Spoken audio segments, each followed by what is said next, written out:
Batareykalarni uyg'otish jarayonida ko'rsatilganda bir uxlab qolgan batareykalarni uyg'onni ana. Hop, birinchisi 92% bilan uyg'ongan. Ikkinchi batareyka 88%. Uchinchi batareyka 87%. To'rtinchi batareyka 87%.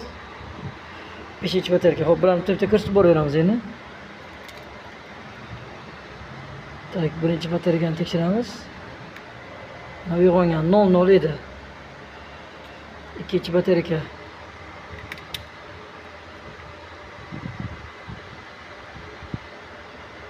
uyg'ongan. Uyg'otilgan va balansirovkadan o'tkarilgan.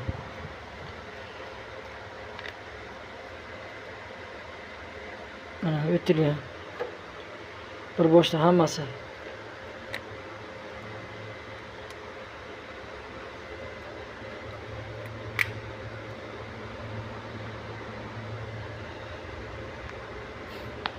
Kuzatib boringlar, yana davom etamiz.